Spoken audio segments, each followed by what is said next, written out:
في كتابه المجيد. بعد أعوذ بالله من الشيطان الرجيم. بسم الله الرحمن الرحيم.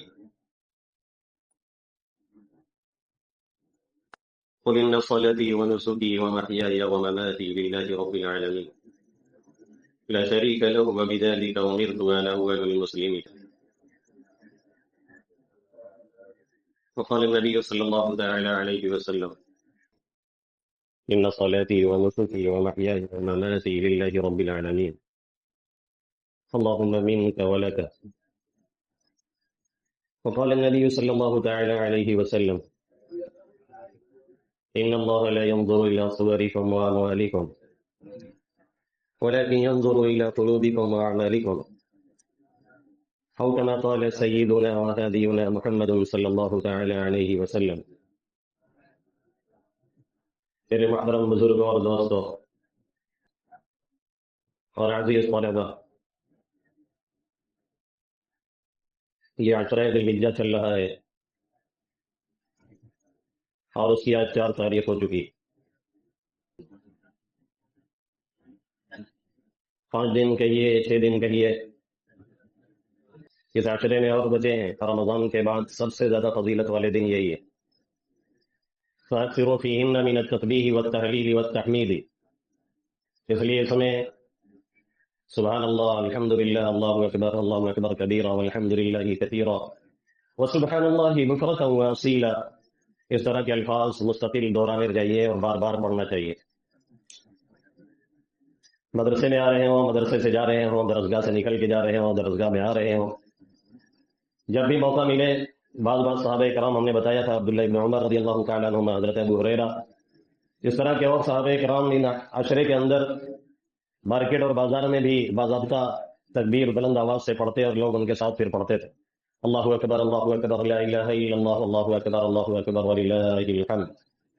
یہ مطلب یہ ہے کہ ذکر، تسبیح، تحلیل، اللہ کے زبان، اللہ کی یاد میں زبان ہماری اور آپ کی عام حالات میں تر رہے، اور ان دنوں میں تو خاص طور سے اس کا خیال رہے. فرائض اور واجبات اور سنتیں تو ادا کرنی ہی ہیں، نوافل وغیرہ پہ بھی فوکس رہے. بہت ہی مبارک دن چل رہے ہیں سال کے، رمضان کے بعد سب سے بہتر ایام یہی. دوسری بات یہ ہے کہ میں نے جو قرآن کریم کی آیت کریمہ تلاوت کی ہے، یہی وہ دعا ہے جو اللہ کے حبیب صلی اللہ علیہ وسلم قربانی کے وقت اس دعا کو پڑھتے تھے، اور اس دعا کو آپ صلی اللہ علیہ وسلم نے معمول بنایا اور ہمیں اور آپ کو سکھلایا. قرآن میں اللہ کیا فرماتا ہے؟ قل ان صلاتي ونسكي ومحياي ومماتي لله رب العالمين لا شريك له وبذلك امرت وانا اول المسلمين. اے محمد عربی صلی اللہ علیہ وسلم، آپ کہہ دیجئے ان صلاتی، بے شک میری نماز، ونسکی، میرا حج، میری قربانی، میری تمام عبادات، ان صلاتی ونسکی ومحیاي، میرا مرنا، ومماتی، میرا جینا، میرا مرنا، للہ رب العالمین، سب اللہ رب العالمین کے واسطے ہے. لا شریک لہ، جس کا کوئی شریک نہیں، جس کا کوئی مثیل نہیں، جس کی کوئی مثال نہیں. لا شریک لہ وبذلک امرت، اسی کا مجھے حکم دیا گیا ہے اور میں سب سے پہلے فرمانبرداروں میں سے ہوں. اللہ کے حبیب صلی اللہ علیہ وسلم سے یہ جملہ کہلوایا گیا اور آپ پر یہ آیت کریمہ نازل ہوئی، اور قربانی کے وقت بیان ہی انہی الفاظ کا اعادہ اللہ کے حبیب صلی اللہ علیہ وسلم نے اس انداز سے کیا ہے. ان صلاتی ونسکی ومحیاي ومماتی للہ رب العالمین اللہم منک ولک، بے شک میری نماز، میری عبادتیں، میری قربانیاں، میرا حج کے افعال، اور میرا جینا اور میرا مرنا، یہ سب کچھ اللہ کے لیے ہے. اللہم منک ولک، اے اللہ یہ جانور جو ہم ذبح کرنے جا رہے ہیں، جس کی قربانی دینے جا رہے ہیں، من کا یہ آپ کی طرف سے ہے، ولک اور آپ کی بارگاہ میں ہم پیش کر رہے ہیں. مطلب صاف ہے اس لفظ کا کہ آپ ہی نے ہمیں عطا فرمایا ہے، یہ آپ کی عطا ہے، آپ نے اپنے فضل و کرم سے ہمیں نوازا ہوا ہے، اور آپ ہی کی عطا کو پھر آپ کی جناب میں ہم لوٹا رہے ہیں. کھائیں گے ہم، آپ نے دیا ہے، استعمال ہم کریں گے، آپ نے عطا کیا ہے، اور استعمال کر کے ہم اپنی صحت بھی بنائیں گے اور لطف بھی اٹھائیں گے، لذت بھی ملے گی، اور آپ کی جناب میں وہ قبول بھی ہوگا، ثواب الگ ملے گا، جسے کہتے ہیں ہم خرما و ہم ثواب. مین کا آپ کی طرف سے ہے، میرے قوت بازو کا کرشمہ نہیں ہے، ہماری محنتوں کا یہ صلہ اور نتیجہ نہیں ہے، آپ کی عطا ہے. اگر صرف محنتوں سے ملتا تو مزدور طبقہ سب سے زیادہ مالدار ہوتا، حالانکہ ان کو بیچارے کو 300-400 پورے دن کی دہاڑی ملتی ہے. اگر کسی کو صرف دماغ یا ایجوکیشن کی بنیاد پہ ملتا تو ہندوستان میں آج ایجوکیٹڈ طبقہ سب سے زیادہ پریشان نہ ہوتا. آپ دیکھ رہے ہیں پیپر لیک ہو رہا ہے، آئے دن لاٹھیاں چارج ہو رہی ہیں اسٹوڈنٹ پہ، اور کچھ ہونے جانے والا نہیں ہے، اس لیے کہ آپ ہی نے یہاں تک اس ملک کو پہنچایا ہے، ہم نے نہیں پہنچایا ہے. جب کسی ایسے کے ہاتھ میں تھما دیا جائے گا جس کو رعایا سے کوئی لگاؤ نہیں، جس کو صرف اپنے مشن اور اپنے انا سے مطلب ہے، یا یہ کہ اپنے کسی بھی چیزوں کو پرموٹ کرنے سے مطلب ہے، تو پھر آپ کا اور ہمارا اور آپ کا حال یہی ہونا ہے۔ تیسری بات میں نے کئی مرتبہ کہی ہے کہ جب ہم اپنے آپ کو اندھ بھکت بنا کر کے کسی کے خیالوں میں ضم کر دیتے ہیں، اپنے آپ کو اس میں کھو دیتے ہیں، تو پھر ہمارا انجام کبھی اچھا نہیں ہوتا ہے۔ میں اپنے طلبا سے کہا کرتا ہوں کہ بھیا ہمارے فالوور تو بنیے لیکن فین مت بنیے گا، پنکھا بن کے لٹک مت جائیے، کیونکہ ہم بھی ایک انسان ہے، غلطی ہو سکتی ہے۔ جب آپ فین بن جاتے ہیں، جب آپ اندھ بھکت بن جاتے ہیں، تو غلطیوں کو تسلیم نہیں کرتے ہیں اور سننے اور ماننے کے لیے تیار نہیں ہوتے ہیں، پھر بڑے مسائل جنم لے لیتے ہیں۔ جب آپ فین نہیں بنتے، صرف فالوورز ہوتے ہیں، تو آپ یہ کہہ سکتے ہیں کہ ہاں یہاں غلطی ہوئی ہے اور یہاں پہ ایسا نہیں ہونا چاہیے تھا۔ آپ خود قبول کرتے ہیں، سامنے والا کہتا ہے تو آپ سنجیدگی کے ساتھ سنتے ہیں۔ یہ طریقہ ہمارے مسلمانوں کے اندر، خاص طور سے میری خاندان کے اندر جو کہیں سے برابر اور مستقل ڈسے ہوئے لوگ ہیں ایک جگہ سے کسی زمانے میں، اگر وہ کسی کے اندر بھکت ہو جائے تو پھر بڑا مسئلہ میرے لیے ہے اور ان کے لیے بھی ہے۔ بہرحال تو اللہ کے حبیب صلی اللہ علیہ وسلم نے کیا فرمایا؟ اللہم منک ولک، اے اللہ یہ آپ کی جانب سے ہے، آپ نے عطا کیا ہے اور آپ ہی کے دربار میں ہم اسے قربان کر رہے ہیں اور پیش کر رہے ہیں۔ آپ نے دیا ہوا ہے، آپ کی عطا ہے۔ یہ کس کا شیوا ہے کہنا؟ ایک مسلمان کا۔ یہ کس کا شیوا ہے کہنا؟ ہمارا اور آپ کا۔ یہ کس کا شیوا ہے؟ ایک اللہ پہ یقین رکھنے والے کا۔ اور یہ کہنا کہ نہیں ہمارے قوت بازو کا کرشمہ ہے، یہ کہنا کہ بھائی ہماری ایکٹنگ یہ تھی تب ہم ایسے حاصل کر لیا، یہ کہنا کہ اللہ کا کوئی وہ نہیں، ہم نے اپنے پوری محنت لگا دی تب ہمیں یہ چیز حاصل ہوئی ہے۔ یہ سیوا کس کا ہے؟ قارون کا ہے۔ یہ سیوا کس کا ہے؟ نمرود کا ہے۔ یہ سیوا کس کا ہے؟ حامان کا ہے۔ یہ طریقہ کس کا ہے؟ فرعون کا ہے۔ یہ طریقہ کس کا ہے؟ اس امت کے فرعون ابو جہل گھرو گھنٹال کا ہے۔ یہ طریقہ ہمارا اور آپ کا نہیں ہونا چاہیے۔ اللہ کے حبیب اور اللہ کا فرما رہا ہے کہ ہم نے عطا کیا ہوا ہے، ہماری طرف سے یہ تمہیں ملا ہوا ہے، اس بات کا خیال اور ذہن میں رہنا چاہیے۔ لیکن آج کل تھوڑا سا اگر ہمارے اور آپ کے حالات بدلتے ہیں تو نئے پیسے والوں سے معذرت کے ساتھ لیکن اسٹیٹس ایسا بدل جاتا ہے، ایسا بدل جاتا ہے اور باتیں ایسی بدل جاتی ہیں کہ الامان الحافظ۔ وہ ایک شاعرہ نے کہا تھا، کچھ لوگ آگے بیٹھ کر کے ہاں ہلو کر رہے تھے مشاعرے میں، تو شاعرہ کو خراب لگا تو اس نے کہا کہ 4 کڑی آپ کی نظر کرتا ہوں۔ اور وہ بھوپو لوگ چاروں، وہ آگے جو بیٹھے تھے بھوپو لوگ پاس لے کر کے، ان کو اتنا بھی پتا نہیں تھا کہ ہماری کھچائی اس میں ہو گئی ہے اور وہ ہوا کر رہے تھے۔ اس نے کہا ذرا سا قدرت نے کیا نوازا کہ آ کے بیٹھے ہو پہلی صف میں، ذرا سا قدرت نے کیا نوازا کہ آ کے بیٹھے ہو پہلی صف میں، ابھی سے اڑنے لگے فضا میں، ابھی تو شہرت نئی نئی ہے، جو خاندانی رئیس ہیں وہ رکھتے ہیں نرم مزاج اپنا، تمہارا لہجہ بتا رہا ہے تمہاری دولت نئی نئی ہے۔ تو وہ لوگ کہنے لگے واہ واہ کیا کہنے ہیں، واہ واہ کیا کہنے ہیں۔ ہم نے کہا یار یہ سب پورے پاگلے ہیں، وہ انہیں کو سنا رہی ہے اور انہیں کو کھینچ رہی ہے اور ان کو اتنا بھی نہیں سمجھ میں آ رہا ہے کہ ہمارے اوپر ہی ٹپڑی کی جا رہی ہے اور ہمیں بھی نشانہ بنایا گیا ہے۔ تو خاندانی جو رئیس ہوتے ہیں، جو خاندانی لوگ ہوتے ہیں، ان کو آپ ہر حال میں ایک لیول پہ، ایک انداز پہ آپ دیکھیں گے، ان کے جیب میں 5 روپے ہے یا 5 لاکھ ہے، وہ وہی اسٹائل اسی انداز سے آئیں گے، اسی انداز سے جائیں گے، آپ کو احساس تک نہیں ہوگا۔ اور جو نئے نئے والے ہوتے ہیں آپ ان کو دیکھیں گے منٹ منٹ کی ان کی ریل بنے گی اور اسٹیٹس پہ لگے گی، اور کچھ لوگ بیچارے نہ چاہتے ہوئے زبردستی اس کو تھوڑا لائک مار دیتے، بھیا تہی مگن رہو کم سے کم۔ تو یہ طریقہ ٹھیک نہیں ہے، یہ طریقہ ہمارا اور آپ کا نہیں ہے۔ ہمیں اس بات کا استحضار کرنا ہے کہ اللہ کی یہ عطا ہے اور اللہ نے دیا ہے اور اسی کے دربار میں اور اسی کے جناب میں ہم اسے قربان کر رہے ہیں اور پیش کر رہے ہیں۔ اللہم منک ولک، اس کے ذریعہ ہمیں اور آپ کو۔ دیکھیے کچھ لوگ ہوتے ہیں نا، ان کو دولت سوٹ نہیں کرتی ہے، بات یار دوسری جگہ پہ چلی جائے گی۔ کچھ لوگ ہوتے ہیں نا دولت سوٹ نہیں کرتی ہے، عہدہ انہیں سوٹ نہیں کرتا ہے۔ کتنے کم ظرف ہیں یا غبارے جو چند سانسوں میں پھول جاتے ہیں، اور نکموں کو جب کوئی عہدہ ملتا ہے تو اپنی اوقات بھول جاتے ہیں۔ یہ حال ہوتی ہے اکثر لوگوں کی۔ جیسے ایک بادشاہ تھا، چھوٹا تھا، جلدی سے، ایک بادشاہ تھا، تو اس کے مین ہیرا، اس کے تاج کا ایک چوہا نگل گیا، کھا گیا اور بھاگ گیا۔ بادشاہ نے چوہا پکڑنے والوں کو بلایا، کہا یہ بسواڑی ہے، سامنے کھنجر ہے، اسی میں چوہے سب دوڑ رہے ہیں، لیکن یہ پتا کیسے چلے گا کہ چوہا وہی والا یہ ہے جس نے کھایا ہے ہیرا؟ تو اس نے کہا سر آپ پریشان نہ ہو، ہم وہی چوہا پکڑ کے لائیں گے جس نے ہیرا نگل لیا ہے آپ کا۔ اچھا گیا، اس کے بعد تلاش کیا، دیکھا سب چوہے ایک طرف دوڑ رہے ہیں اور ایک چوہے صاحب الگ ہو کر کے تمام چوہوں سے ایک دم ایٹھے ہوئے پھولے ہوئے بیٹھے، انہیں پکڑ کے لایا۔ کہا بادشاہ سلامت یہ ہے، اسی کے پیٹ میں آپ کا ہیرا ہے، وہ موتی آپ کی چھپی ہوئی ہے، پیٹ اس کا چیرا جائے تو، پیٹ چیرا گیا تو صحیح موتی نکل آئی اور دانت بھائی مر گئے، پیٹ چیر دیا گیا مر گئے اور موتی نکل آئی۔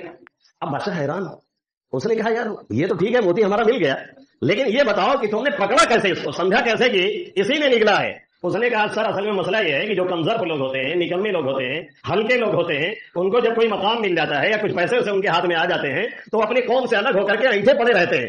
سمجھ میں بات آئی؟ تو میں نے جا کر کے دیکھا جہاں سب چوہے تھے وہ یہاں نہیں تھا، الگ سے ایک جگہ پھولا بیٹھا تھا، میں نے سمجھ لیا کہ یہی ہے، پکڑ کے لایا، چیر دیے گئے، وہ دماغ ٹھنڈا ہو گیا، کام پورا ہو گیا۔ تو یہ کبھی خیال میں نہیں آنا چاہیے کہ ہماری قوت بازو کا کرشمہ ہے، یہ ذہن میں رہے کہ اللہ کی عطا ہے۔ یہ قربانی کے ذریعہ، اس دعا کے ذریعہ اللہ کے حبیب صلی اللہ علیہ وسلم ہمیں اور آپ کو یہ پیغام دے رہے ہیں کہ مومن کا جو بھی کام ہو، اس کی نماز ہو، اس کا ذکر ہو، اس کی تلاوت ہو، اس کی عبادت ہو، اس کی قربانی ہو، اس کا کوئی اور نیک کام ہو، بلکہ جائز کام بھی ہو، تو وہ یہ خیال کرے کہ اللہ نے ہمیں توفیق دی ہے اور اللہ کے لیے وہ کام کرے، تو ساری چیزیں اس کی عبادت بن جائیں گی۔ ان صلاتی، بے شک میری نماز، ونسکی، ونسکی، اور بے شک میری تمام عبادتیں، نسک میں حج کے افعال اور انکار بھی داخل ہیں، افعال حج بھی داخل ہیں، تمام عبادتیں داخل ہیں اور قربانی بھی داخل ہے۔ یہ لفظ تینوں چیزوں کو جامع ہے، ان صلاتی و نسکی، بے شک میری نماز اور بے شک میری قربانی، بے شک میری تمام عبادتیں، بے شک میرا حج کے تمام افعال، یہ سب کے سب کس کے لیے ہے؟ اللہ رب العالمین کے لیے ہے۔ پھر آگے کیا فرمایا؟ ان صلاتی و نسکی و محیای و مماتی، نماز تو اللہ کے لیے ہے، سمجھ میں آ رہا ہے، روزہ اللہ کے لیے ہے، سمجھ میں آ رہا ہے، صدقہ اللہ کے لیے ہے، سمجھ میں آ رہا ہے، قربانی اللہ کے لیے، یہ بھی سمجھ میں آ رہا ہے۔ اچھا بیچ میں ایک مسئلہ چھوڑ دیں، آگے تب بات کرتے ہیں، بہت دھیان دے دیجیے گا کہ قربانی میں اگر ہم نے اور آپ نے گوشت کی صرف نیت کی ہے تو قربانی نہیں ہوگی، ہماری بھی قربانی برباد، اور جس میں ہم نے شرکت کی ہے ان لوگوں کی بھی قربانی خراب۔ اگر قربانی میں ہم نے اور آپ نے صرف نیت اس کی ہے کہ ہمیں گوشت ملے، گوشت کھانا ہے، بس یہی صرف نیت ہے، تو قربانی نہیں ہوگی، قربانی ہماری بھی خراب، اور جس میں آپ نے شرکت کی ہے ان تمام لوگوں کی قربانی آپ نے برباد کر دی۔ اس لیے نیت یہ کیا کریں کہ اللہ کی راہ میں ہمیں قربانی پیش کرنی ہے، باقی گوشتوا کہاں جائے گا، وہ تو ملے گا ہی۔ بھائی پانی پھینکیں اور کوئی نیت نہ ہو تو کیچڑ ہوگا کہ نہیں ہوگا، وہاں پہ پانی ٹھنڈا کرے گا کہ نہیں کرے گا، بس تو اسے ہی نیت کر لیجیے قربانی کی، باقی گوشتوا تو مل کے رہے گا، وہ کہاں جانے والا ہے جب ہم نے حصہ لیا ہے۔ تو صرف نیت گوشت کی اگر کریں گے تو یاد رکھیں کہ اپنی بھی قربانی برباد کر رہے ہیں اور دوسروں کی بھی۔ کتنے لوگوں کی پرچیاں ہم لوگوں کو مجبوراً اب بند کرنی پڑی، وہ آتے تھے تو ایسا لگتا تھا کہ صرف ان کا مقصد گوشت ہے اور ایک نام کے پیچھے پورا پڑوا چاہیے ہر ایک کو، یہ بڑی مشکل ہے۔ اب کہاں سے دے؟ اچھا سب کو رنیے چاہیے۔ ایک مرتبہ میں کھڑا پھاٹ رہا تھا، ہم نے کہا بھیا دو رام ہے، لے یہ کاٹ کے لے لے، مطلب یہ بچی ہے، لے یہ لے لے، اب کیا کر دے۔ اور کچھ لوگ حد مچائے رہتے ہیں، ڈیپ فریزر اگر کسی کے پاس ہے تب تو اور قدر مچ گیا ہے۔ یہ ٹھیک بات نہیں ہے۔ جو اس مستحق لوگ ہیں جنہوں نے نام لیا ہوا ہے، خاص طور سے اس نے نام لیا ہوا ہے جس میں باضابطہ قیمت بڑھا کے لی گئی ہے تاکہ انہیں گوشت دیا جائے، تو ان کا پورا خیال کرنا ضروری ہے اور ہمارے فرائض میں سے ہے۔ تو بہرحال اللہ کے حبیب صلی اللہ علیہ وسلم نے جو یہ فرمایا، یہ اللہ نے فرمایا کہ میری نماز اور میری قربانی، میری تمام عبادتیں، میرا حج، یہ اللہ کے لیے ہے۔ یہ تو ہم سب کو سمجھ میں آ رہا ہے۔ آگے دو جملے اضافہ کیے گئے اللہ نے اور اللہ کے حبیب صلی اللہ علیہ وسلم نے کیا فرمایا؟ ومحیایا، میرا مرنا بھی اللہ کے لیے ہے، میرا جینا بھی اللہ کے لیے ہے۔ اب یہ تو سمجھ میں آ رہا ہے کہ ساری عبادتیں اللہ کے لیے ہونی چاہیے، لیکن میرا جینا بھی اللہ کے لیے ہو اور مرنا بھی اللہ کے لیے ہو، اس کا کیا مطلب بن رہا ہے؟ حقیقت یہ ہے کہ اس جملے کے ذریعے سے اللہ نے اور اللہ کے حبیب صلی اللہ علیہ وسلم نے ہمیں اور آپ کو ایک عظیم سبق دیا ہوا ہے جس کی طرف عام طور پر ہمارا اور آپ کا ذہن نہیں جاتا ہے۔ اس جملے کے ذریعے سے اللہ اور اللہ کے حبیب صلی اللہ علیہ وسلم یہ پیغام دے رہے ہیں کہ ہماری زندگی کا جو بھی قدم اٹھے اور ہمارے جو بھی اعمال ہوں، دیکھنے میں بظاہر وہ دنیاوی اعمال ہوں، لیکن اگر ہم نے اس میں صحیح طریقہ اختیار کیا ہوا ہے اور صحیح نیت ہم نے اختیار کی ہوئی ہے، تو پھر ہمیں اور آپ کو وہ جائز کام بھی جو ہمارا اور آپ کا جائز دکھ رہا ہے یا دنیاوی دکھ رہا ہے، اس میں بھی اللہ ہمیں اور آپ کو ثواب عطا فرمائے گا۔ ایک بنیادی فرق ہے ایک مومن اور کافر کے درمیان، اور یہی فرق ہونا چاہیے۔ دیکھیے صبح جب ہم اور آپ اٹھتے ہیں، یا ایک کافر جب صبح اٹھتا ہے، یا ایک ملحد اور داہریہ جب اٹھتا ہے جسے اللہ کے وجود کا اقرار نہیں ہے اور مانتا نہیں ہے، دونوں تقریباً ایک جیسے کام کرتے ہیں۔ جب لوگ اٹھتے ہیں کیا کرتے ہیں؟ بھائی برش کرتے ہیں، منہ صاف کرتے ہیں، ہاتھ منہ دھلتے ہیں، اور جو نمازی الحمدللہ وہ نماز کے لیے آتے ہیں۔ پھر اس کے بعد کیا ہوتا ہے؟ کچھ چائے پانی ہوتا ہے، کچھ ناشتہ ہوتا ہے، پھر جو تاجر ہے وہ تجارت کے لیے نکلتا ہے، جو ملازم ہے وہ ملازمت کے لیے نکلتا ہے، جو کاشتکار ہے وہ کاشتکاری کے لیے نکلتا ہے، وہ زراعت کے لیے نکلتا ہے، جس کا جو مشغلہ ہے دنیا کمانے کے لیے، وہ ہر آدمی اپنے اپنے اعتبار سے نکلتا ہے۔ یہی کام ایک مومن بھی کرتا ہے اور یہی کام ایک کافر بھی کرتا ہے۔ یہی کام وہ بھی کرتا ہے جو اللہ کے وجود کا اقرار نہیں کر رہا ہوتا ہے۔ دونوں کے کام میں بظاہر کوئی خاص فرق نہیں ہے، لیکن مومن جو کام کرتا ہے وہ اس نیت سے کرتا ہے کہ اللہ نے ہمیں حکم دیا ہے اپنا پیٹ پالنے کا، اپنی صحت بچانے کا، اپنے آن اولاد کی فکر کرنے کا، اپنے آن اولاد کو بچانے کا اور ان کی صحت کی دیکھ ریکھ کرنے کا اور ان پر خرچ کرنے کا۔ ایک مومن حلال اور حرام کی تمیز کے ساتھ وہ چیز لاتا ہے اور صحیح طریقے سے اسے استعمال کرتا ہے اور کرنا چاہیے، اور استعمال کرنے کے بعد پھر وہ اللہ تعالیٰ کا شکریہ ادا کرتا ہے اور اس کی حمد کرتا ہے۔ پھر یہ سمجھتا ہے کہ یہ ساری چیزیں اللہ کی عطا کردہ ہے، یہ ہمارے پاس کوئی چیز اپنی نہیں ہے، سب کے سب سرکاری مشین ہے۔ للہ ما فی السماوات وما فی الارض للہ ملک السماوات والارض وله كل شیء۔ ایک جگہ نہیں، قرآن میں سینکڑوں جگہ اس حقیقت کو اللہ رب العزت نے واضح فرمایا ہے کہ ساری کی ساری چیزیں ہماری ملکیت ہے، ساری کی ساری چیزیں ہمارے قبضے قدرت میں ہے، ہم نے یہ عطا کیا ہوا ہے۔ تو ہم اور آپ جو استعمال کرتے ہیں یا استعمال کریں تو یہ سوچ کر کے کہ ہمارے رب کا حکم ہے، اور اللہ کے حبیب صلی اللہ علیہ وسلم فرماتے ہیں جب مومن بندہ اس نیت سے خرچ کرتا ہے کہ اللہ نے حکم دیا ہے ہمیں خرچ کرنے کا اور ثواب کی نیت سے خرچ کرتا ہے اور صحیح طریقے سے کما کر کے لاتا ہے، تو پھر جو اپنی ذات پہ خرچ کرتا ہے وہ بھی صدقہ ہے، اپنی اولاد پہ خرچ کرتا ہے وہ بھی صدقہ ہے، اپنے رشتے داروں پہ خرچ کرتا ہے وہ بھی صدقہ ہے، کسی یتیم بیوہ مسکین پہ خرچ کرتا ہے وہ بھی صدقہ ہے، اور اللہ نے ان سب کا بدل دینے کا وعدہ کیا ہوا ہے۔ 3 ہفتہ پہلے ہم نے بیان کیا تھا اور آپ سے کہا تھا کہ ہر چیز کا بدلہ جہاں بھی خرچ ہو اللہ نے دینے کا وعدہ کیا ہے، سوائے ایک جگہ کے۔ وہ کیا ہے؟ عمارت میں اگر فالتو پیسہ لگ رہا ہے، ٹیپ ٹاپ میں ٹائل وغیرہ کچھ چلتی ہے، وہ چلنی چاہیے صفائی ستھرائی کے لیے،